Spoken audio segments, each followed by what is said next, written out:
할렐루야. 오늘 우리 추석 명절인데 우리 모든 광인의 성도님들 행복한 명절 되시기를 바랍니다. 오늘 히브리서 말씀을 이제 몇 번 읽으면서 이제 한 분이 생각이 났습니다. 바로 독일의 신학자 본헤퍼 목사님인데요. 이분은 평생에 기독교는 종교가 아니다라는 것을 강조해 왔습니다. 그는 히틀러 나치에 대항하여서 크리스천으로서 또 지식인으로서 끝까지 목소리를 높이다가 39세의 젊은 나이에 생을 마감하였습니다. 그는 교수대에서 마지막으로 이렇게 말을 합니다. 이것이 마지막이다. 그러나 나에게 있어서 새로운 삶의 시작이다. 라는 유언과 같은 말을 남기고 그는 이제 이 세상을 떠났는데요. 이분의 고백을 통해서 알 수 있는 것이 무엇이냐면 신앙과 다시 말하면 그가 가지고 있는 그 지식과 또 그의 삶이 일치했다라는 것을 우리가 알 수 있죠. 그리고 그가 평생에 무엇을 위해서 살아갔는가, 어디에 소망을 두고 살아갔는가를 우리가 알 수 있습니다. 참된 제자가 되는 것, 이것은 저와 여러분들 뿐만 아니라 모든 크리스천이, 그리스도인이 가지고 있는 소망입니다. 그러나 그 소망을 가지고 삶으로 살아낸다는 것은 결코 쉽지는 않습니다. 저도 돌아보면 정말 내가 참된 그리스도인 또 하나님의 참된 제자로서 살아가야지라고 마음먹고 살아가지만 종종 마음이 무너질 때도 있고 또 내 삶이 그에 맞게 따라가지 않을 때도 있습니다. 그렇다면 본헤퍼 목사님이 크리스천으로서 또 제자로서 이렇게 살아갈 수 있었던 그 동력이 무엇인가? 그걸 보면 그는 일찍이부터 기독교는 종교가 아니다라는 것을 알고 있었기 때문이 아닌가 저는 그렇게 생각합니다. 그는 지식적으로 하나님을 안 것이 아니었습니다. 그는 하나님을 경험하여서 그는 알았던 것이죠. 그렇다고 해서 이분이 지식이 없느냐? 그것도 아닙니다. 이분 보면요, 17세에 대학교에 입학합니다. 그리고 21세에 베를린 대학교에서 신학 박사 학위를 받습니다. 그리고 24살에 그는 교수 자격증을 이제 취득하게 됩니다. 정말 천재죠. 17세에 대학교를 갔는데 박사 학위를 21살에 받는 거예요. 그가 얼마나 이 말씀에 탁월했는지 알 수 있는 그런 부분이죠. 그런데도 불구하고 그는 하나님을 붙잡고 하나님께 매달리고 하나님을 경험하기를 소망하였고 그는 그 경험을 토대로 평생을 그렇게 살았던 것입니다. 그의 인생은 정말 탄탄대로를 걷고 있었어요. 그는 미국에서 유학도 하고 있었습니다. 그런데 2차 세계대전이 터집니다. 그래서 그는 친구들의 만류에도 불구하고 그는 조국으로 돌아가겠다, 독일로 돌아가겠다. 그러면서 내가 하나님께서 맡기신 그 조국의 양떼를 내가 돌보아야 한다. 그 사명감 하나 가지고 전쟁 중에 본국으로 돌아옵니다. 여러분, 그가 자기의 모든 성공을 포기하면서까지 이렇게 할 수 있었던 이유가 무엇입니까? 바로 하나님을 만났기 때문이죠. 그는 하나님을 경험함으로 어떻게 이 세상을 살아가냐면 하나님의 관점에서 그는 이 세상을 살아가는 겁니다. 그리고 그에게는 이것이 무엇보다도 중요했던 것입니다. 그래서 그는 기독교는 종교가 아니라 기독교는 그리스도라는 그 인물과 관계가 있다라고 말을 하며 종교는 죽은 것, 인간이 만든 것에 불과하다라고 그는 말하였습니다. 그래서 기독교의 핵심은 무엇이냐? 바로 하나님과의 만남이다 라고 그는 주장하였습니다. 그러면서 그 당시 나치에 의해 많이 희생당하는 그리스도인과 유대인들에게 이 소망을, 그리스도를 붙드는 그 소망을 놓지 않도록 권면하였습니다. 그리고 그도 그렇게 살았던 것이죠. 제가 이 새벽에 본헤퍼 목사님에 대해서 이렇게 길게 설명하는 이유는 오늘 히브리 기자 역시 같은 메시지를 우리에게 던져주고 있기 때문입니다. 9절 말씀을 보면 여러 가지 다른 교훈에 끌리지 말라라고 교훈을 하고 있죠. 여기서 말하는 다른 교훈이 무엇일까? 오늘 본문 10절을 보면 우리에게 제단이 있는데 라고 말을 합니다. 여기서 제단이란 단어가 있죠. 이 제단이란 단어가 무엇을 의미하냐면 당시 유대교에서 말하는 그런 종교의식, 율법 등을 이야기하는 대표적인 단어입니다. 히브리 기자는 이 제단이란 단어를 사용하여서 율법적 신앙에 대해서 변론하고자 하였던 것이죠. 당시 유대 출신의 그리스도인, 이들은요 유대인들로부터 많은 비난과 조롱을 당하였습니다. 유대교 사람들은 자신들에게 있는 이 제단, 다시 말하면 율법, 모세 율법이 되겠죠. 이런 여러 가지 종교 예식, 제사의 형식, 이러한 것들이 그리스도 교회는 없는 것을 보고 그리스도교는 분명히 거짓 종교다라고 주장을 하였습니다. 여러분, 만약에 이 세상 사람들이 우리에게 기독교는 거짓 종교다, 교회 다니는 사람은 거짓 종교를 믿는 사람들이다, 거짓 신을 믿는 사람들이다 하면 여러분들 마음은 어떻겠습니까? 우리가 비록 주님을 알고 하나님 믿지만 마음이 편하지는 않잖아요. 비난하고 조롱하고, 직장 가면 또 교회 다닌다고 예수 믿는다고 조롱한다면 우리가 그 직장 생활이 편하겠습니까? 매일 출근하는 것이 고역이고 참 그 힘듦을 우리가 이루 말할 수가 없을 것입니다. 당시 유대교에서 개종한 그리스도인이 그랬다는 것이죠. 동족들로부터 비난을 받고 모욕을 당하는 그러한 삶, 그리고 유대인들뿐만 아니라 그들은 로마 정부로부터 많은 핍박과 유혹도 받았습니다. 이에 히브리 기자는 마음을 굳게 하여서 요동치 말고 흔들리지 말라라고 권면을 하고 있습니다. 그리고 마음을 굳게 하여 흔들리지 않을 수 있는 그 근거는 무엇이냐?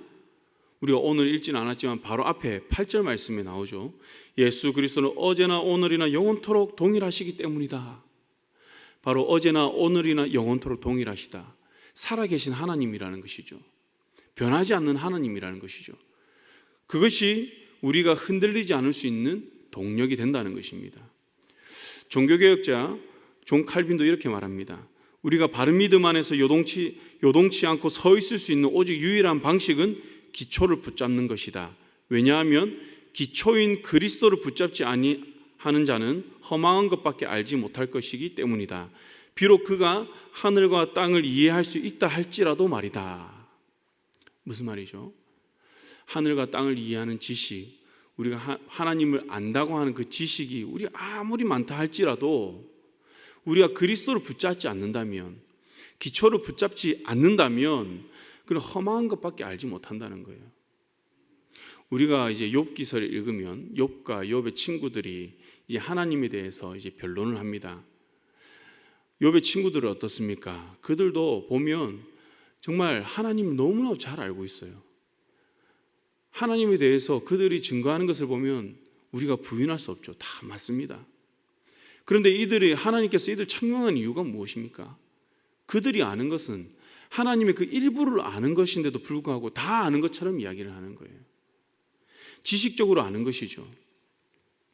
바로 그런 것입니다.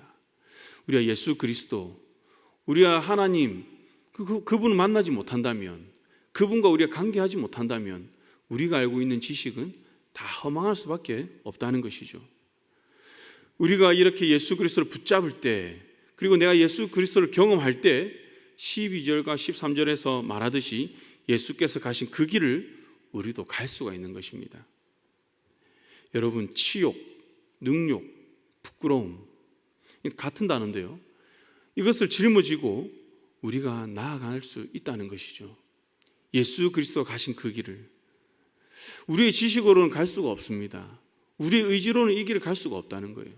우리의 힘으로는 예수가 가신 그 길을 갈 수 없다라고 히브리 기자는 말하고 있는 것입니다. 보네포 목사님 그랬듯이 하나님을 만남으로, 예수 그리스도를 우리가 경험함으로 우리가 예수께서 가신 그 길을 우리 또한 갈 수 있다는 것이죠.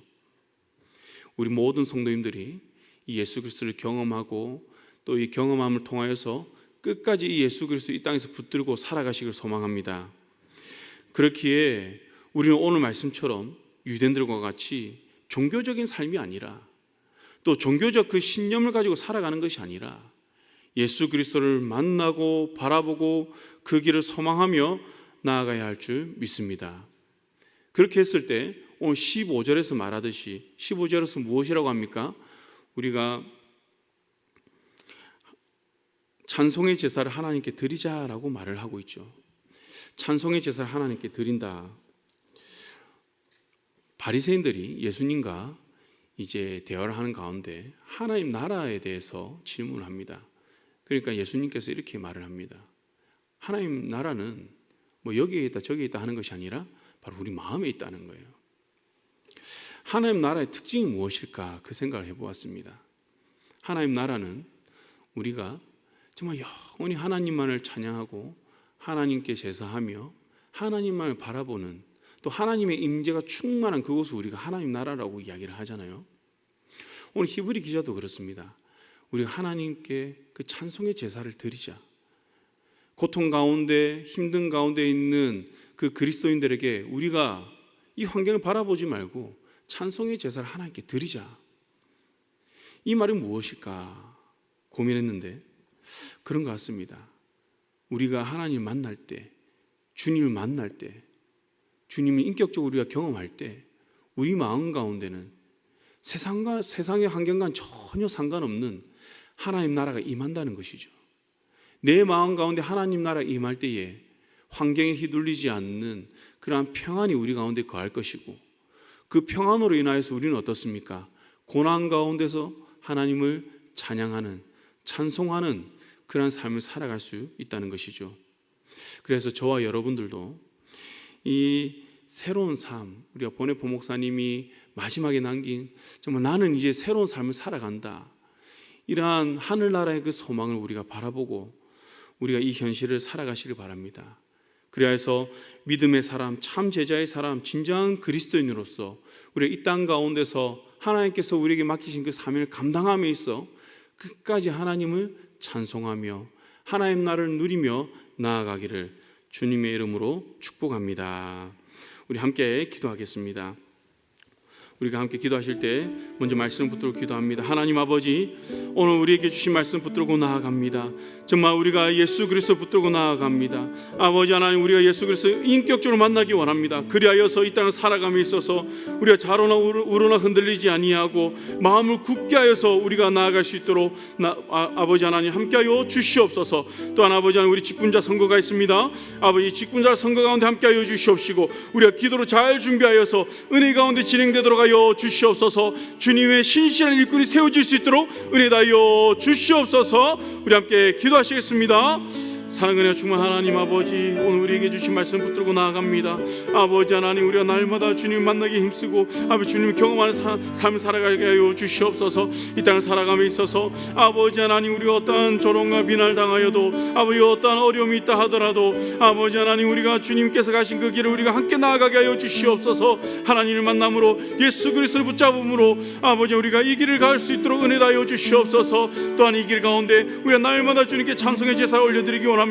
아버지, 우리 마음 가운데 주님 나라에 임하기 원하오니 주여 우리 만나 주시옵소서. 마음의 평강을 다하여 주시옵소서. 또한 아버지 하나님, 우리 직분자 선거가 있습니다. 직분자 선거 가운데 은혜 다하여 주시옵소서. 우리 모든 성도가 함께 기도하면서 준비하게 하시고 또 아버지 모든 아버지 순서가 은혜롭게 잘 진행될 수 있도록 주여 붙들어 주시옵소서. 또한 아버지 하나님, 직분자 선거 되지 않아 우리 모든 성도님들 또한 아버지 하나님께 그 마음 위로하여 주시옵시고 어느 한 분도 아버지 하나님 주님께서 상처받지 않도록 주여 함께 하여 주시옵소서. 그래서 아버지 주님 참된 일꾼을 세우실 수 있도록 은혜 다하여 주시옵소서. 주님 아버지, 사랑과 은혜가 충만한 하나님 아버지, 오늘 이 새벽에 우리에게 주신 말씀 붙들고 나아갑니다. 이 말씀이 아버지 우리의 지식에서 그치는 것이 아니라 아버지 우리 마음으로 아버지 하나님 주님을 경험하는 그런 은혜가 있게 하여 주시옵소서. 그래서 이 세대를 살아나갈 때에 주의 말씀 잘 분별하게 하시며 아버지 하나님 끝까지 주님께서 우리에게 주신 그 소명을 다할 때까지 주님을 찬양하며 우리가 나아가게 하여 주시옵소서. 또한 아버지 하나님, 우리가 직분자 선거가 있습니다. 주님의 신실한 일꾼을 세우기 원합니다. 주님께서 아버지 인도하여 주시옵시고 은혜 가운데 잘 진행될 수 있도록 주여 붙들어 주시옵소서. 모든 성도가 함께 기도하며 준비할 때에 아버지 하나님, 직분자 선거가 은혜롭게 잘 마칠 줄 믿습니다. 주님께서 함께하여 주시옵시고 어떠한 사람도 아버지 하나님 마음에 상처 남지 않도록 주여 위로하여 주시옵소서. 감사드리며 예수님 이름으로 기도드렸습니다. 아멘.